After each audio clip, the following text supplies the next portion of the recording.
What happens when the most feared warrior women in the galaxy dismiss an entire species as weak and pathetic? When the Zephyrian Empire's elite female warriors encounter humanity for the first time, they see nothing but soft, fragile beings unworthy of respect. These 7-foot-tall Amazons have conquered star systems with their bare hands, their purple skin scarred by 1,000 battles, their golden eyes blazing with the fire of endless victories.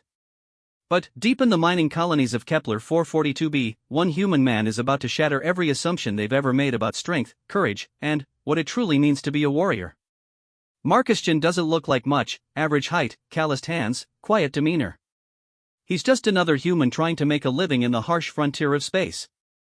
The Zephyrians are about to learn that sometimes the greatest power comes not from size or technology, but from something far more dangerous: the unbreakable spirit of humanity when pushed to its limits.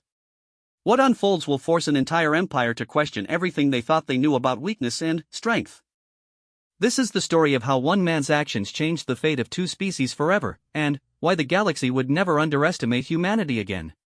The Zephyrian dropship descended through the rust-colored atmosphere of Kepler 442b like a metal predator hunting its prey. Inside the cramped passenger compartment, 5 elite warriors of the Zephyrian Empire sat in perfect formation, their massive frames filling seats designed for smaller beings. Each woman stood 7 feet tall, their purple skin marked with ritual scars that told stories of countless victories across the galaxy.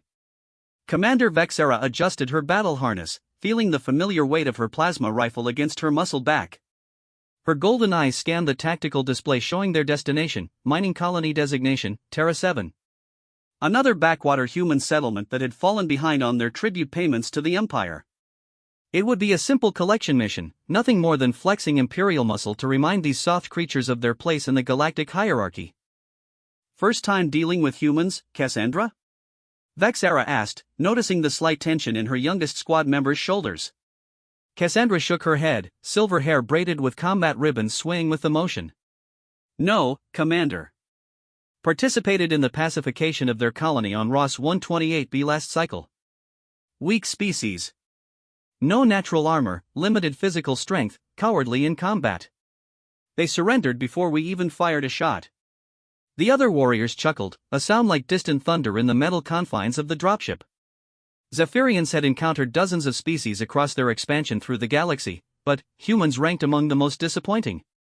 No natural weapons, no enhanced senses, no remarkable intelligence. They compensated with crude technology and numbers, but when faced with true warrior stock like the Zephyrians, they crumbled like dried leaves. I heard they grow hair all over their bodies, added Thexarin, the squad's demolitions expert. Like primitive mammals. Disgusting adaptation. And their women fight alongside their men, Cassandra added with obvious distaste. No respect for natural order. In a proper warrior society, only the strong should bear arms. Vexera nodded approvingly. The Empire's social structure was built on merit and strength. Zephyrian women had proven themselves the superior warriors through millennia of combat, naturally growing larger and stronger than their male counterparts. It was the way of things: strength commanded, weakness obeyed. These humans seemed to ignore such basic truths, another sign of their inferior development. The dropship shuddered as atmospheric turbulence caught its hull. Through the small viewport, Vexera could see the mining colony growing larger below them. A scattered collection of prefabricated structures surrounded a central mining shaft that descended deep into the planet's crust. Humans had been extracting rare earth elements here for nearly a decade, sending regular shipments to the Empire as part of their species' tribute agreement. Until 3 months ago, when the shipments stopped. Orders, Commander, asked Dexilla, her second-in-command. The massive warrior had arms thick as tree trunks, covered in scars from plasma burns and blade cuts. She'd earned every mark in honest combat, rising through the ranks on pure merit. Standard collection protocol, Vexera replied. Land in the central plaza, announce imperial authority, assess colonial leadership. If they resist, demonstrate superior force until compliance is achieved. Minimize structural damage. The Empire wants this facility operational, not rubble. And if they attempt to flee? Then, we hunt. Vexera's golden eyes gleamed. I could use the exercise. The dropship's landing thrusters engaged with a roar that echoed across the colony. Through the viewport, Vexera watched tiny human figures scurrying between buildings like insects disturbed from their nest. Some ran toward what appeared to be defensive positions, while others seemed to be evacuating civilians. At least they showed some basic survival instincts. The landing ramp lowered with a hydraulic hiss, revealing the alien landscape of Kepler 442b. The air tasted of metal and ozone, tinged with the chemical residue of industrial mining operations. Gravity here measured slightly less than Zephyrian standard, making each step feel springy and light. Perfect for combat maneuvers. Vexera led her squad down the ramp in formation, weapons ready but not raised. The Empire preferred to appear reasonable before demonstrating overwhelming force. Around the central plaza, she could see human faces peering from windows and doorways, their pale eyes wide with what she assumed was appropriate fear. The colonial administrator approached from the largest building, flanked by two human males carrying primitive kinetic weapons. Vexera suppressed a snort of amusement. Projectile throwers were museum pieces compared to Zephyrian plasma technology. The administrator himself was typical of his species: average height, soft features, no visible scars or marks of warrior status. His brown hair showed gray at the temples, and his clothes were clean rather than battle-tested. "I am Administrator Thompson," the human said, his voice carrying an odd tremor. "To what do we owe this unexpected visit?" Vexera stepped forward, letting her full 7-foot frame cast a shadow over the much smaller human. "I am Commander Vexera of the Zephyrian Imperial Forces. This colony has failed to meet tribute obligations for 3 standard cycles. We are here to collect overdue payments and ensure future compliance." Thompson's pale face grew even more colorless. "Commander, we've had significant equipment failures in our primary extraction systems. Our output has been reduced by 70% while we attempt repairs. We sent notification of the delays through proper channels months ago." "Excuses." Vexera's voice cut through the air like a blade. "The Empire requires results, not explanations. Where is the tribute owed?" "We don't have it," Thompson admitted, his shoulders sagging. "The repairs have consumed our emergency reserves. We're barely maintaining life support systems as it is." Cassandra stepped up beside her commander. "Shall I demonstrate the consequences of defying Imperial law?" Before Vexera could respond, a new voice cut through the tension. "Maybe try asking nicely first." The warriors turned toward the sound, weapons automatically shifting to target the speaker. A human male emerged from behind one of the mining structures, walking with casual confidence that seemed completely at odds with the situation. He appeared unremarkable by human standards, perhaps 5 feet 10 inches tall, dark hair, wearing simple work clothes stained with machinery grease and mineral dust. But there was something in his walk, the way he held himself, that made Vexera's warrior instincts prickle with attention. This one moved like a fighter, despite his small size and soft appearance. "Marcus Chen," Administrator Thompson called out, relief evident in his voice. "Thank goodness. These are Zephyrian warriors. Hear about the tribute payments." Marcus nodded to Thompson, then turned his attention to the Imperial squad. His eyes, dark brown, Vexera noted, showed no fear as they met her golden gaze. Most species couldn't maintain eye contact with a Zephyrian warrior for more than a few seconds. This human seemed perfectly comfortable with the challenge. "Ladies," Marcus said with a slight nod of acknowledgement. "Long trip from Zephyrian space. You must be tired." Vexera laughed, the sound like grinding metal. "This soft thing thinks to mock us with false courtesy?" "No mockery," Marcus replied evenly. "Just basic manners. Something my species tends to value." Vexera studied this strange human more carefully. There was steel beneath his calm exterior, she could sense it. But what could one small male possibly hope to accomplish against 5 elite warriors? Perhaps he planned to offer himself as a hostage to buy his colony more time. Such gestures were meaningless but sometimes amusing. "You are the colony's war leader?" she asked. Marcus's mouth quirked in what might have been a smile. "I'm the maintenance chief. I fix things that are broken." His eyes never left hers. "Speaking of which, what exactly seems to be the problem here?" Cassandra's hand moved to her plasma rifle. "The problem is your species' inability to meet its obligations to the Empire. Perhaps a demonstration of Zephyrian strength will clarify the situation." "Strength." Marcus repeated the word as if tasting it. "Interesting concept. What makes someone strong, would you say?" The question caught Vexera off guard. Most humans either cowered or blustered when faced with imperial authority. This one seemed genuinely curious about philosophical discussions. Strength is the ability to impose your will on others, she said. To overcome resistance through superior force. Marcus walked closer, his movement relaxed but purposeful. The other humans in the plaza watched with obvious anxiety, but he seemed oblivious to the danger. That's one definition. My species tends to think of strength a bit differently. Enlighten us, Vexera said, genuinely intrigued despite herself. It had been years since anyone had engaged her in actual conversation rather than immediate submission. We think strength is about protecting what matters, even when the odds are impossible. About standing up when everything tells you to fall down. About doing what's right regardless of the cost. Marcus stopped about 10 feet away, close enough that Vexera could see the calluses on his hands and the small scars that marked a life of hard work. Size and weapons are just tools. Real strength comes from something deeper. Dexilla snorted with contempt. Pretty words from a creature that couldn't break free from a child's grip. Shall we show him what real strength accomplishes? Marcus's expression didn't change, but Vexera caught something shifting in his posture. A subtle tensing, like a coiled spring preparing to release. You're welcome to try, he said quietly. But you might want to understand what you're getting into first. The plaza fell silent except for the distant hum of mining equipment and the soft whisper of whine through the colony structures. Vexera felt the familiar pre-combat tension building in her muscles, that electric anticipation of imminent violence. But there was something else, something she'd never experienced before when facing an inferior opponent. Uncertainty. This human showed no fear, no submission, no desperate bravado. He stood like someone who had measured the odds and accepted whatever consequences might come. Like someone who had already decided that some things were worth dying for. You believe you can stand against Zephyrian warriors? Vexera asked.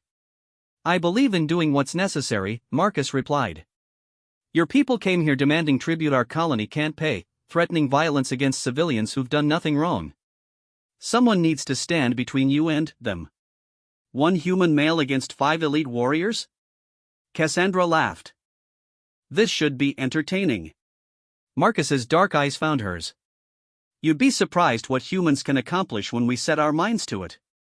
He paused, then added with devastating quiet confidence, besides, who said I was alone? That was when Vexera noticed the other humans. They hadn't been there moments before, or perhaps she'd dismissed them as unimportant civilian observers. But now she could see them clearly, dozens of colonists positioned on rooftops, behind mining equipment, in doorways and windows. Not cowering civilians, but people standing ready. More importantly, she could see what they carried. Not just the primitive kinetic weapons she'd initially dismissed, but tools adapted for war. Mining charges converted to improvised explosives. Heavy machinery modified into weapon platforms. Industrial lasers repurposed for combat applications. Impossible, Dexilla breathed. They're just miners and technicians. Yes, Marcus agreed. We are. He gestured slightly, and Vexera heard the distinctive whine of charging energy weapons. But we're also human. And humans have a talent for making the impossible work when we have to. For the first time in her military career, Vexera found herself re-evaluating a tactical situation. 5 Zephyrian warriors could easily defeat 50 human civilians in open combat. But this wouldn't be open combat, this would be an urban warfare scenario with prepared defensive positions, improvised weapons, and defenders fighting for their homes. Still, the Empire's reputation depended on projecting strength and authority. To back down from inferior opponents would invite rebellion across dozens of systems. But, as she looked into Marcus Chen's steady dark eyes, Vexera began to suspect that this quiet human maintenance chief might be about to teach the Zephyrian Empire something new about the nature of strength. Last chance, she said, though she wasn't entirely sure if she was offering him an opportunity to surrender or warning herself about a decision she might regret. Stand aside and let Imperial law take its course. Marcus's response was barely above a whisper, but it carried across the silent plaza with perfect clarity, no. The word hung in the air like a challenge to the natural order of the galaxy itself. Around the plaza, Vexera could sense the humans settling into their defensive positions, ready to follow their unlikely champion into what should have been a hopeless battle. But, as she looked at Marcus Chen, ordinary human male, maintenance chief, soft creature with no natural weapons or armor, standing calmly before 5 elite alien warriors, Vexera felt the first stirring of something that would change everything. Respect. The standoff stretched for 10 heartbeats before Marcus moved. He didn't charge or draw a weapon.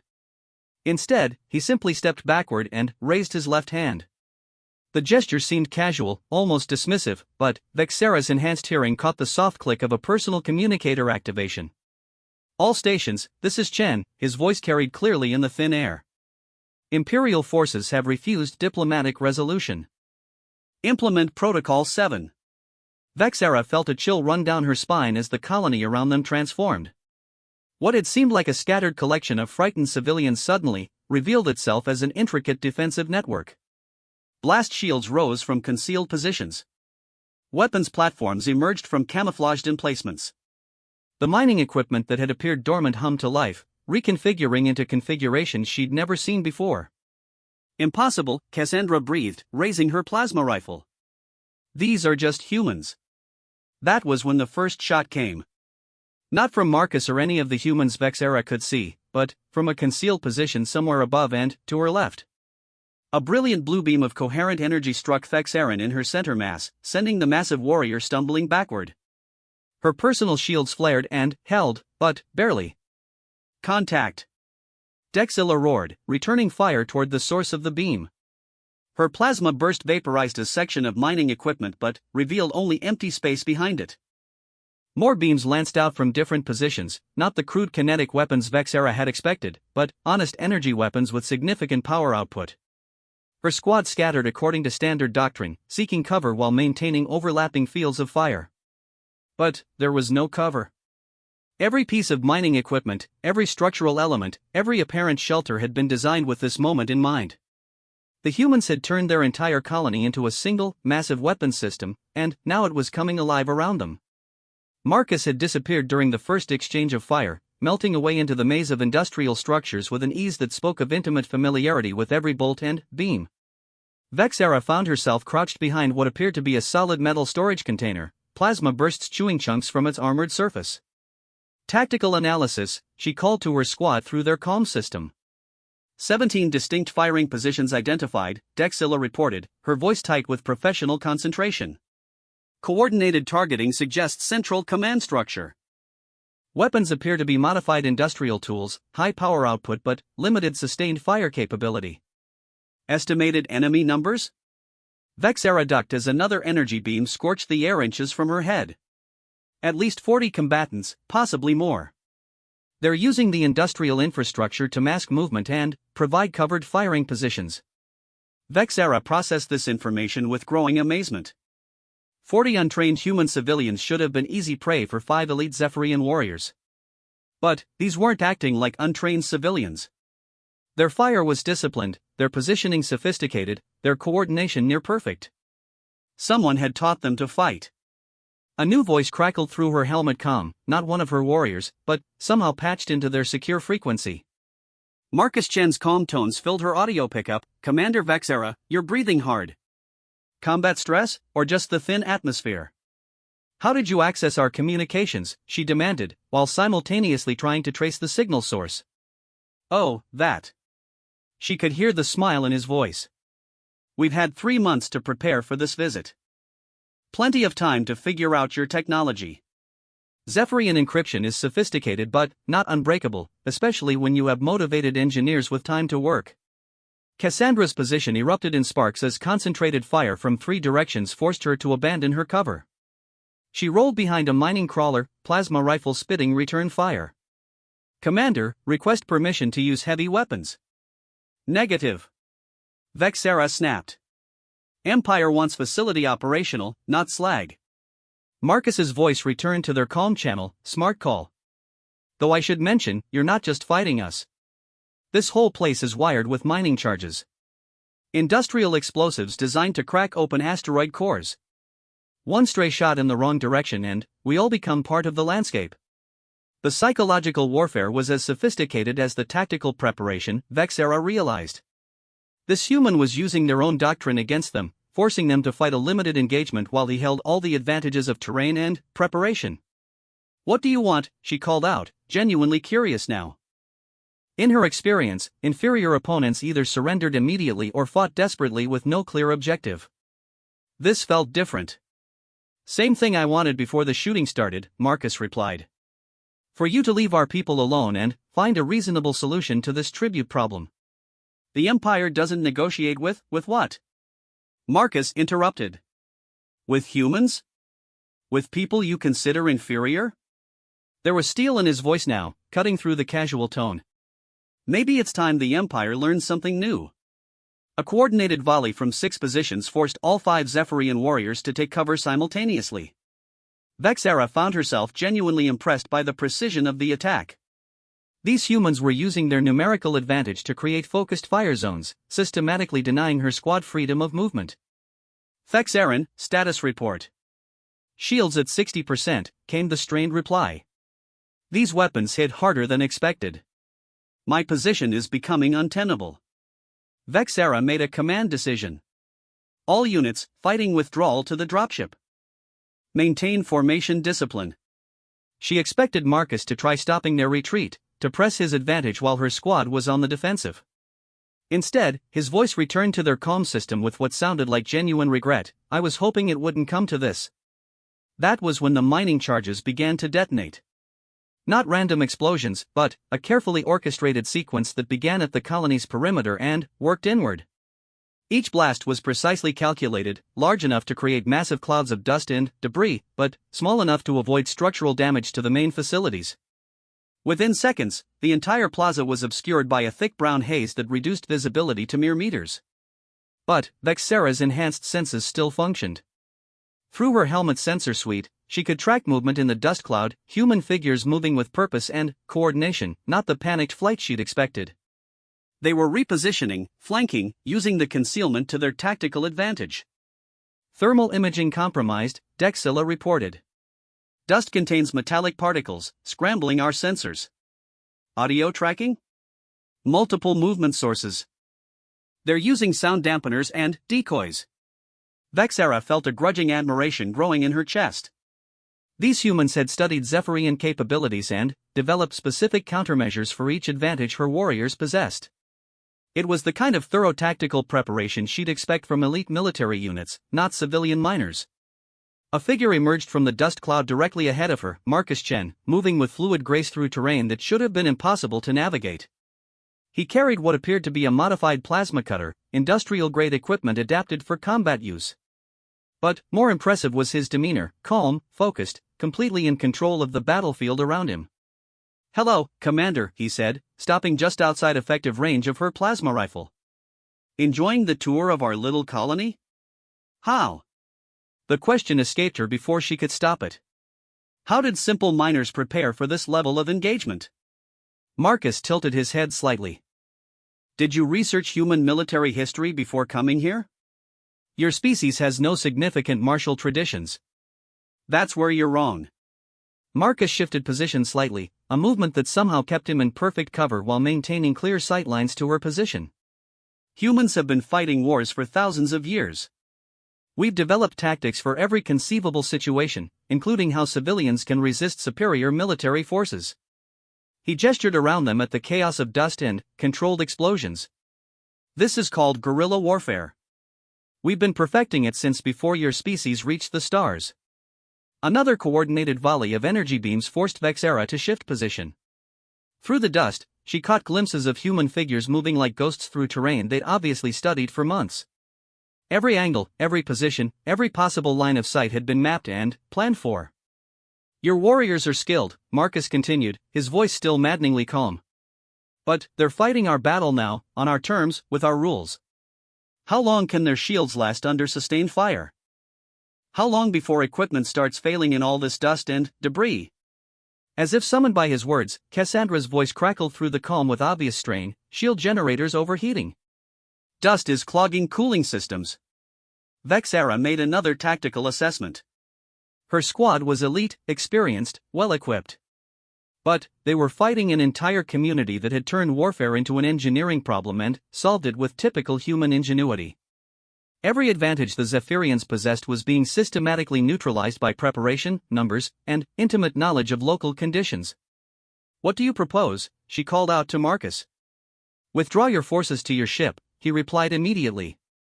"We'll provide safe passage and even help with minor repairs if needed. In exchange, you return to the Empire and explain that this tribute issue requires diplomatic resolution, not military action." "And if I refuse?" Marcus's response chilled her. "Then, we continue this engagement until your shields fail and your weapons overheat. We have more ammunition, better positions, and nowhere else to go. How does that math work out for your people?" For the first time in her career, Commander Vexera of the Zephyrian Imperial Forces found herself outmaneuvered by opponents she'd considered beneath notice. These humans had taken everything that made them appear weak, their small size, their lack of natural weapons, their reliance on tools and cooperation, and turned those perceived weaknesses into tactical advantages. "Stand down," she ordered her squad. "Cease fire and prepare for withdrawal." "Commander?" Dexilla's voice carried obvious confusion. "New intelligence suggests this situation requires reassessment," Vexera replied, which was military speak for "we bit off more than we can chew." The firing stopped immediately, both from her warriors and from the human positions. The silence felt strange after the chaos of combat, broken only by the settling debris and the distant hum of mining equipment. Marcus emerged from the dust cloud, his improvised weapon lowered but ready. Behind him, dozens of humans became visible as the air began to clear. They looked like what they were: miners, technicians, families who had turned their home into a fortress. But they moved with the disciplined confidence of soldiers who had just proven themselves in battle. "Thank you," Marcus said, and Vexera could hear genuine respect in his voice. "For making the smart choice." As her squad regrouped for withdrawal, Vexera found herself studying this remarkable human who had just taught the Zephyrian Empire a lesson in humility. Small, soft, supposedly weak, yet he'd just outfought 5 elite warriors using nothing but intelligence, preparation, and unshakable determination. "This isn't over," she told him, though the words felt hollow. Marcus nodded seriously. "I hope not. I think your people and mine have a lot to learn from each other.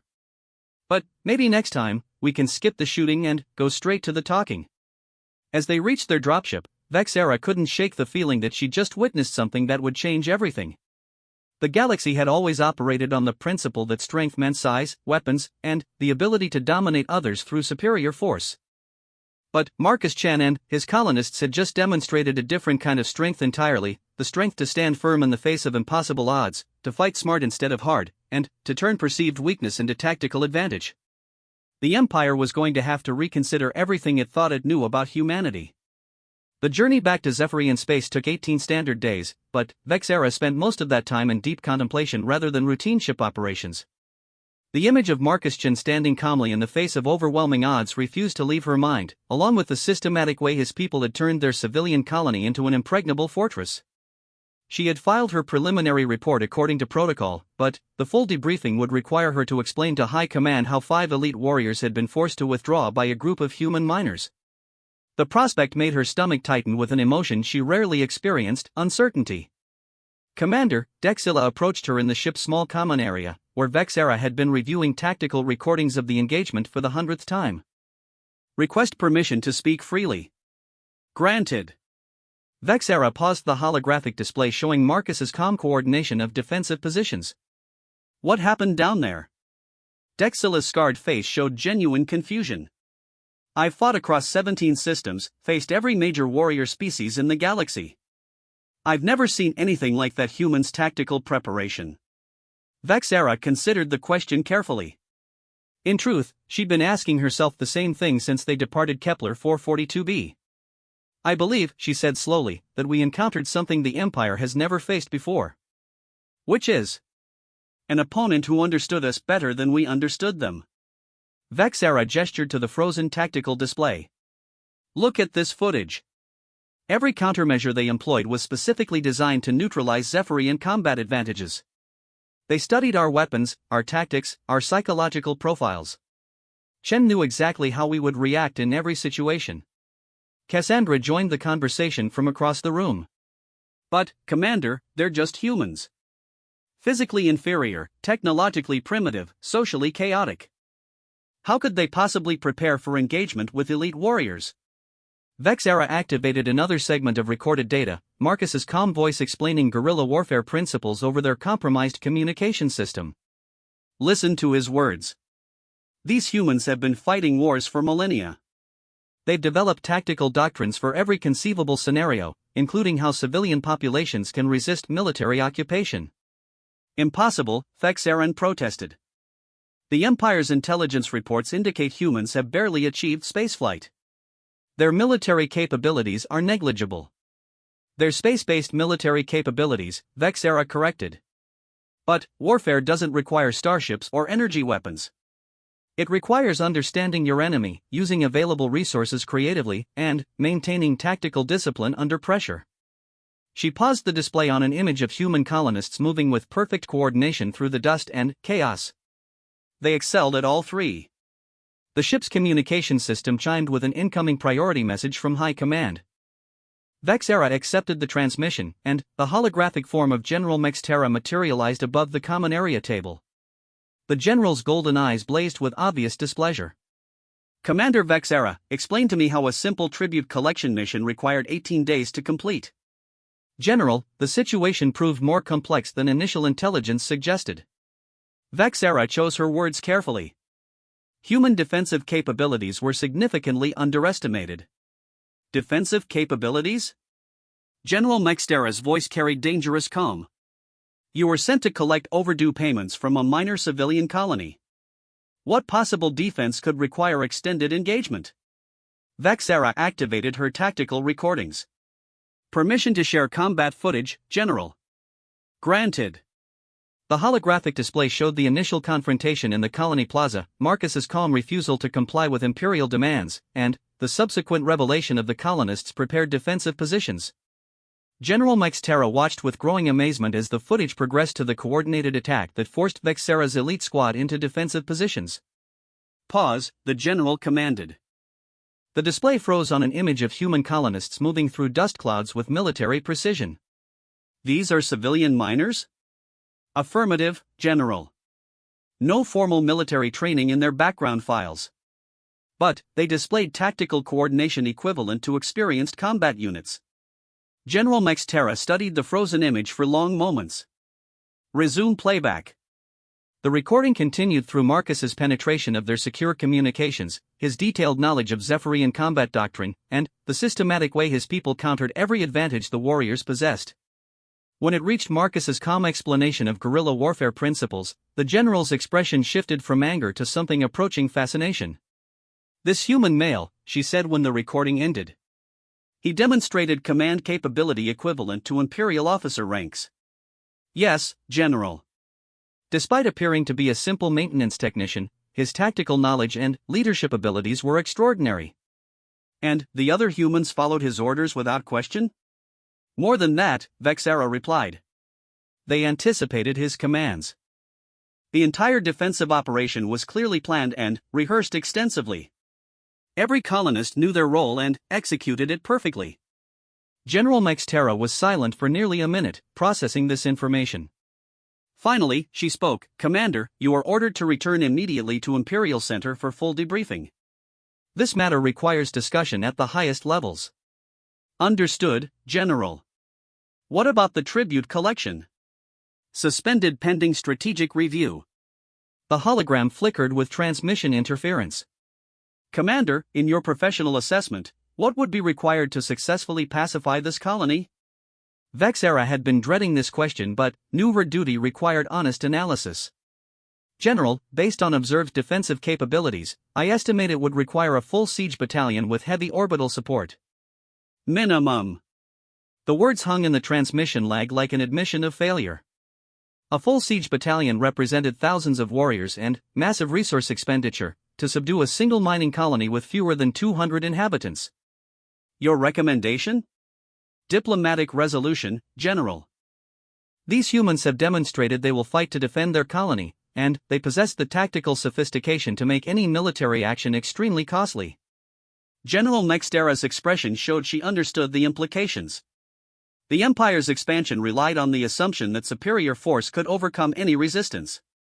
If one small human colony could force an entire siege battalion deployment, what would that mean for Imperial authority across dozens of other systems?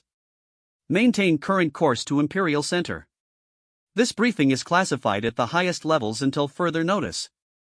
The transmission ended, leaving Vexera alone with her squad and the weight of what they'd witnessed. She could see the same questions in her warriors' faces that plagued her own thoughts. How had they so completely misunderstood human capabilities? What other assumptions about inferior species might be equally wrong? Commander, Cassandra said quietly. What happens when word spreads that humans forced Imperial withdrawal? It was the question Vexera had been avoiding. The Empire's authority depended on the perception of invincible strength.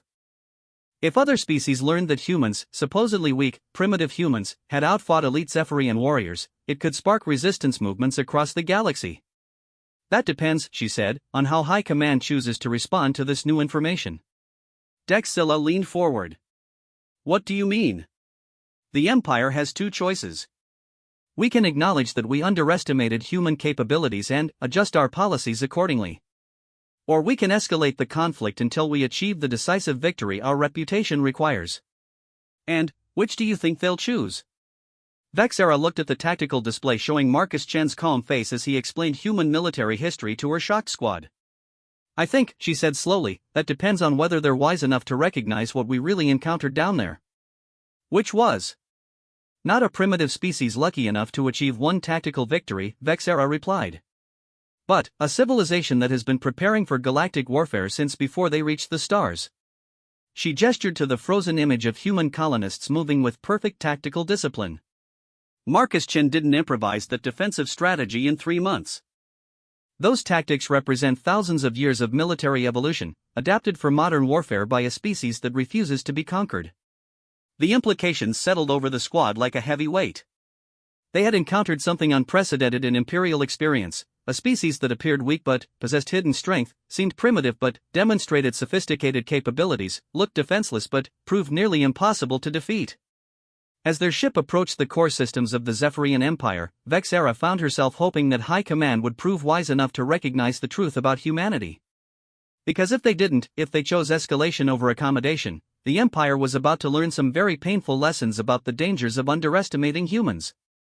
The recording of Marcus Chen's voice echoed in her memory. Humans have a talent for making the impossible work when we have to. Vexera was beginning to suspect that the Empire was about to discover just how impossible human determination could make things for their enemies. The question was whether Imperial leadership would adapt quickly enough to avoid a conflict that could reshape the entire galactic balance of power. Marcus Chen had warned them that humans fought differently when their backs were against the wall. If the Empire forced that situation, they might discover that all their assumptions about strength, warfare, and the natural order of things were about to be challenged by a species they'd dismissed as insignificant. The journey to Imperial Center continued, carrying with it the seeds of changes that would echo across the galaxy for generations to come. The Imperial War Council chamber was a monument to Zephyrian military might. Massive stone columns supported a domed ceiling decorated with murals depicting conquest after conquest across the galaxy. Around the central table, 7 of the Empire's most powerful generals studied the tactical recordings that Vexera had provided during her debriefing. Supreme General Kexthilla, ruler of the Imperial military, watched the footage of Marcus Chen for the 4th time. Her ancient golden eyes, scarred from battles that predated most galactic civilizations, showed no expression as she observed the humans' calm coordination of defensive operations. Explain to me, she said in a voice like grinding stone, how one human male neutralized 5 elite warriors. General Mextera shifted uncomfortably in her seat. Supreme General, the situation was more complex than answer the question. Kexthilla's tone cut through any attempt at diplomatic explanation. How did this happen? Vexera stood at attention before the council table. Supreme General, the humans demonstrated tactical sophistication we had not encountered before.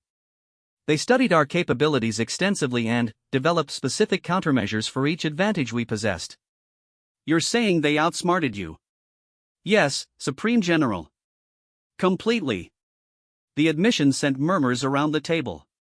In the 1,000-year history of the Zephyrian Empire, no inferior species had ever forced Imperial forces to withdraw through tactical superiority alone.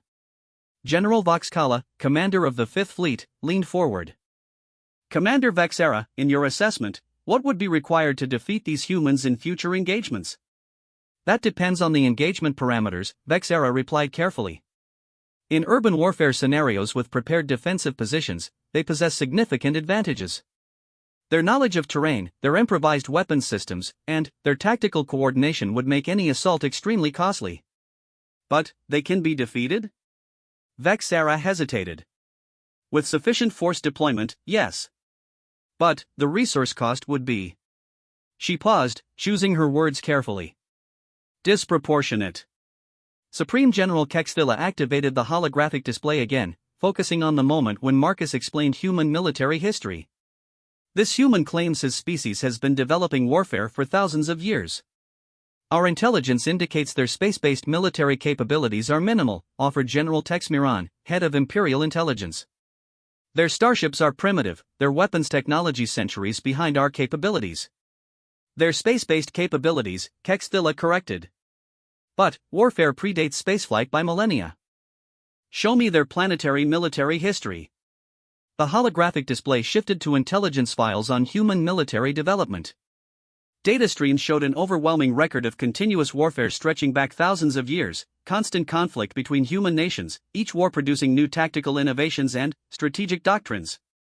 Remarkable, breathed General Kexvala, the Empire's foremost tactical theorist. Look at the innovation rate.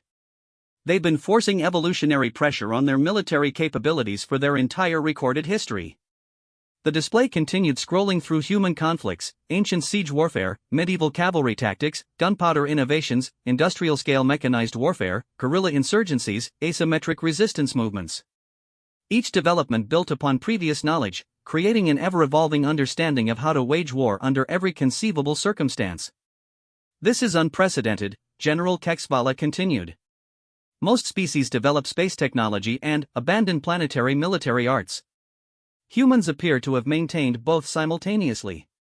Supreme General Kexthilla studied the data with growing fascination. Commander Vexera, what was your impression of this human leader's capabilities? Supreme General, he demonstrated command skills equivalent to our senior officer ranks. His tactical knowledge was extensive, his psychological understanding of our forces was accurate, and his leadership of civilian personnel was extraordinary. And the other humans? They followed his orders with precision that suggested extensive training and preparation. Every colonist knew their role and executed it flawlessly under combat stress. General Mextera shifted in her seat. Supreme General, with respect, they're still just humans. Physically inferior, technologically primitive. One colony's tactical success doesn't represent a significant threat to imperial authority. Kexthilla's ancient eyes fixed on the younger general. You believe this was an isolated incident? I believe we're overanalyzing a single engagement. Humans got lucky once. It won't happen again.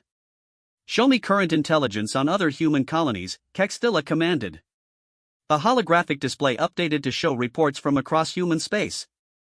What emerged was a pattern that made several generals lean forward with sudden attention. Mining colonies requesting extended deadlines for tribute payments. Trading stations reporting equipment maintenance issues that reduced output. Agricultural settlements claiming crop failures that prevented meeting quotas. Coordinated, General Kexvala said quietly. They're all using the same delaying tactics. More than that, Vexera added, studying the data patterns. Look at the timing. These reports began arriving shortly after human communication networks would have spread word about our encounter at Kepler 442b. The implications settled over the chamber like a heavy weight.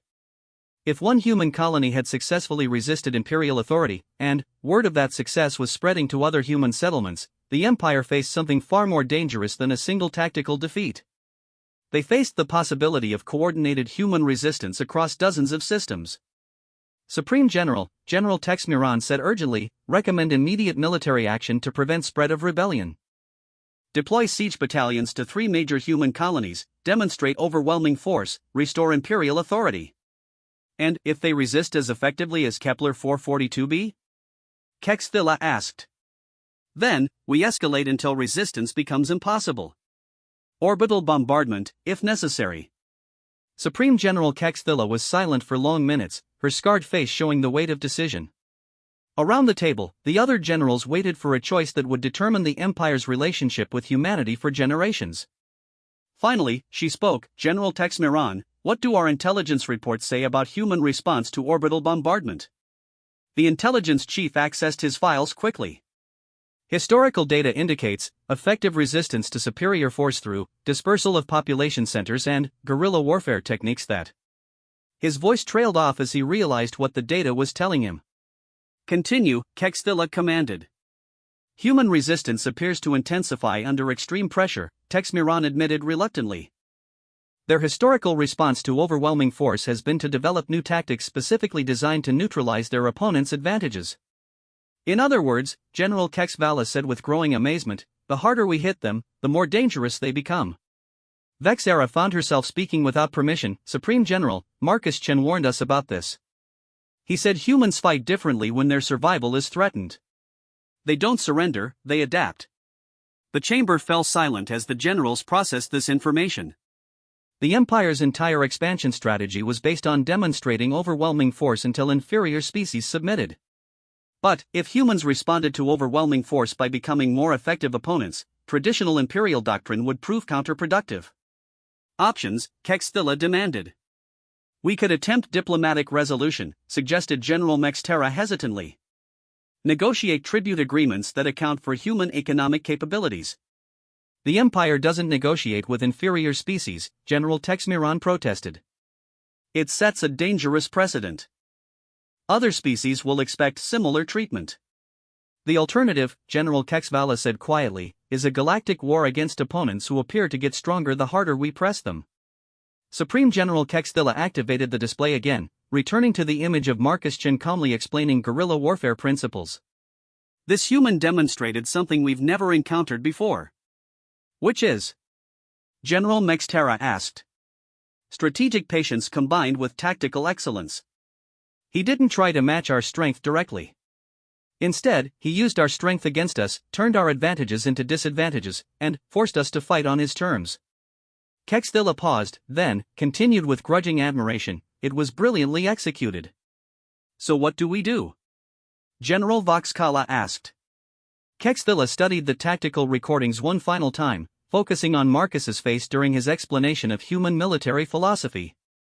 We learn, she said finally. For the first time in Imperial history, we've encountered a species that might have something to teach us about warfare. The statement sent shock waves through the chamber. The Empire had always positioned itself as the galactic authority on military matters, teaching inferior species proper respect for strength through conquest. Supreme General, General Tex Miran said carefully, are you suggesting we acknowledge these humans as equals? I'm suggesting we acknowledge them as worthy opponents who have demonstrated capabilities we didn't know existed. Kexthilla's golden eyes gleamed with something that might have been anticipation. The question is whether we're wise enough to learn from them before they teach those lessons through blood. Vexera felt a sudden chill of understanding.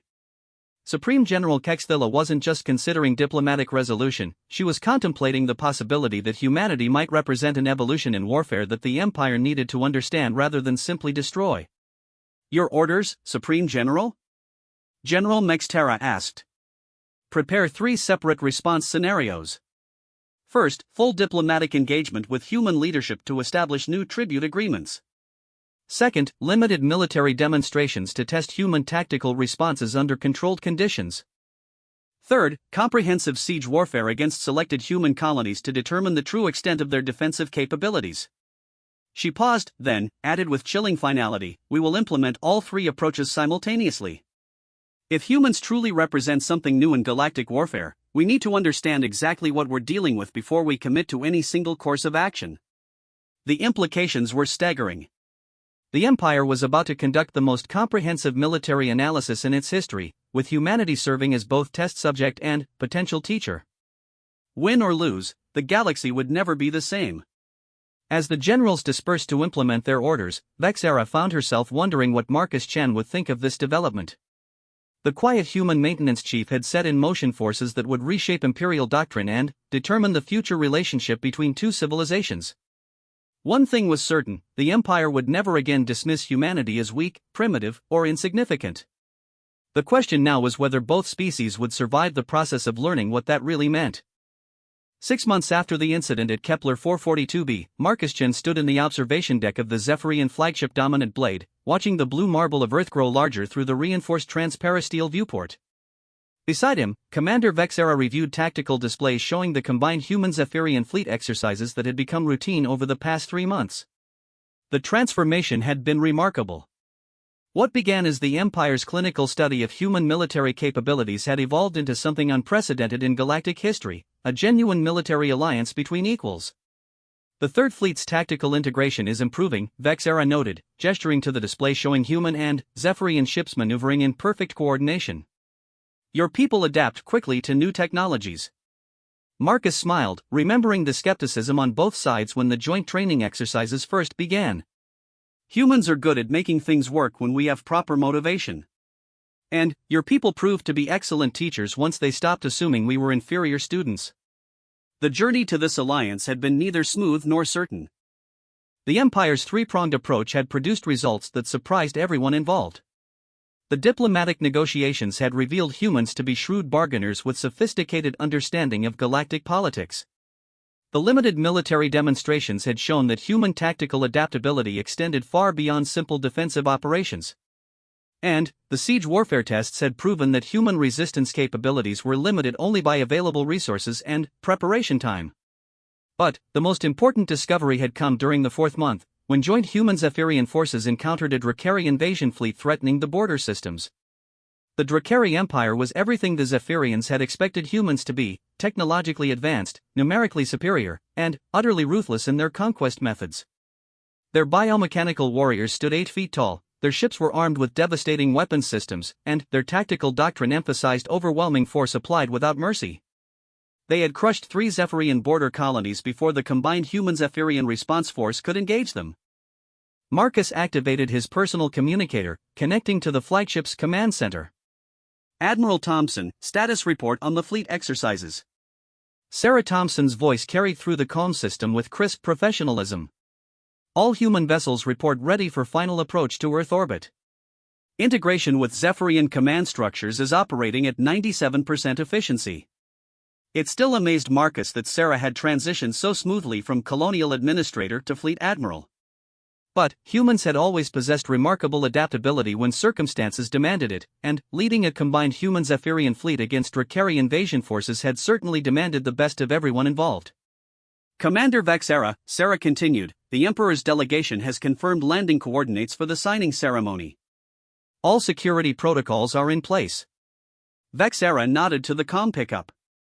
Acknowledged, Admiral. Imperial forces stand ready to provide ceremonial escort. The formal alliance ceremony would take place on Earth in 12 hours, with representatives from both governments signing treaties that would reshape galactic politics for centuries. But, the real alliance had been forged in the heat of combat against the Dracari forces, when human tactical creativity combined with Zephyrian military discipline to produce results neither species could have achieved alone. Tell me honestly, Marcus said as they watched Earth's continents rotating into view. Did you expect this outcome when your warriors first landed at our colony? Vexera considered the question seriously. I expected to collect overdue tribute from frightened civilians and depart within hours. Instead, I encountered something that challenged everything I thought I knew about warfare, strength, and the nature of civilization itself. She gestured to the tactical displays showing the joint fleet exercises.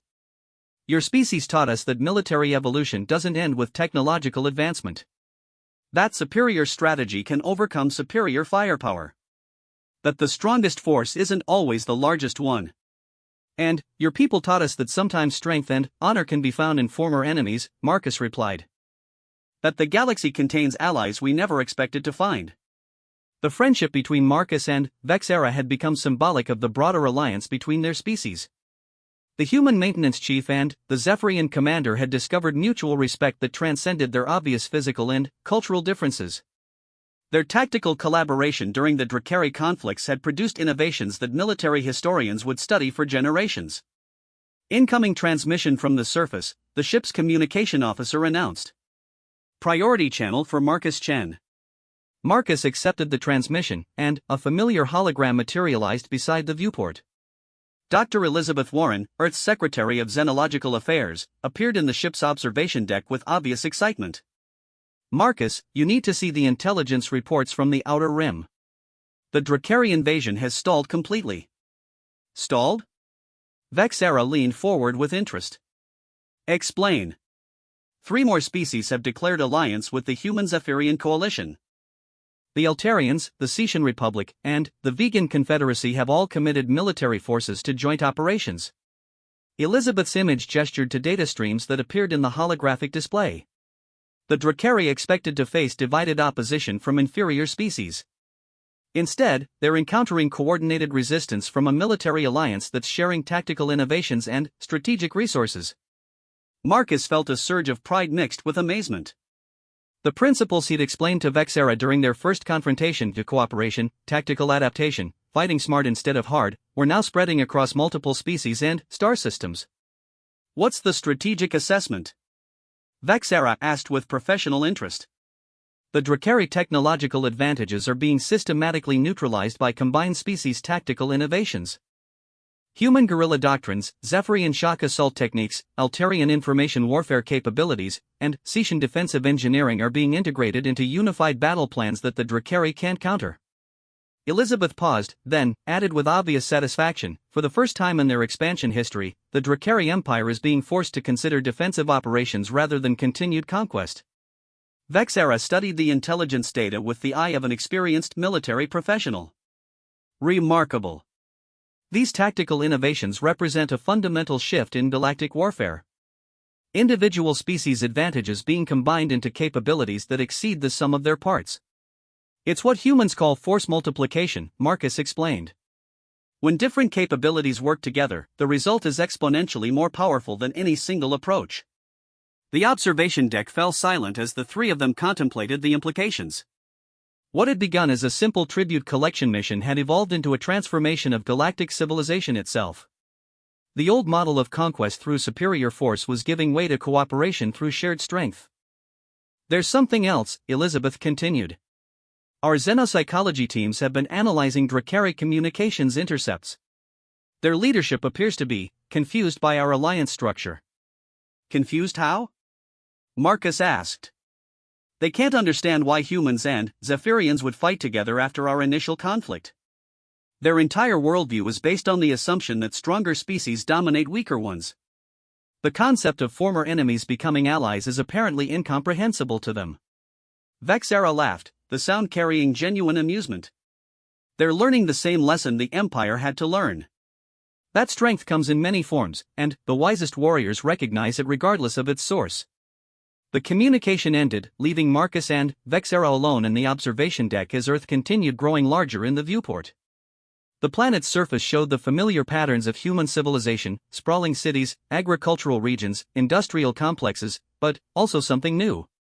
Zephyrian construction projects were visible from orbit, massive engineering works that combined human design principles with alien technologies. Do you think it will last? Marcus asked quietly. This alliance between our peoples? Vexera considered the question while watching human and Zephyrian ships maneuvering together with perfect coordination. I think, she said finally, that we've both discovered something more valuable than conquest or dominance. Which is? The understanding that the galaxy is vast enough for multiple forms of strength to coexist. That diversity of approach creates resilience that homogeneity cannot match. She gestured to the tactical displays. Your species and mine complement each other in ways neither could achieve alone. That's not something either civilization will willingly abandon. Marcus nodded, remembering his first confrontation with Vexera in the dusty plaza of Kepler 442b. He'd stood his ground that day not because he believed he could win, but because some things were worth defending regardless of the odds. The same principle now applied to the alliance itself. It was worth preserving because it represented something better than either species could achieve in isolation. Besides, Vexera added with a smile that would have terrified her enemies, the Drakari Empire is learning that humans and Zephyrians fighting together are considerably more dangerous than either species fighting alone. That should provide sufficient motivation for continued cooperation. The formal alliance ceremony would take place in 12 hours, but Marcus realized the real alliance had been sealed months ago in the chaos of combat against mutual enemies. Documents and treaties were just formalities. The true bond between their species had been forged through shared struggle and mutual respect earned in the heat of battle. As Earth's surface details became visible through the viewport, Marcus Chen, maintenance chief turned diplomatic liaison, defender of a small mining colony turned architect of Galactic Alliance, prepared to witness the formal beginning of a new era in galactic civilization. An era where strength was measured not by the ability to dominate others, but by the wisdom to recognize worthy allies and the courage to stand together against common threats. An era where the quiet human principle of doing what's right, regardless of the cost, had found expression in the vast reaches of interstellar space. The galaxy would never again underestimate the power of humans who set their minds to something. But, more importantly, it would never again need to, because humanity now had allies who understood that true strength came not from standing alone, but from standing together with those who shared their values. The transformation was complete. What had begun with one man's refusal to surrender in the face of impossible odds had become a new model for how civilizations could interact across the stars. Marcus Chen had kept his promise to protect what mattered, but, in doing so, he'd also helped create something that mattered to the entire galaxy. The future stretched before them, full of challenges and possibilities, but facing it together made all the difference.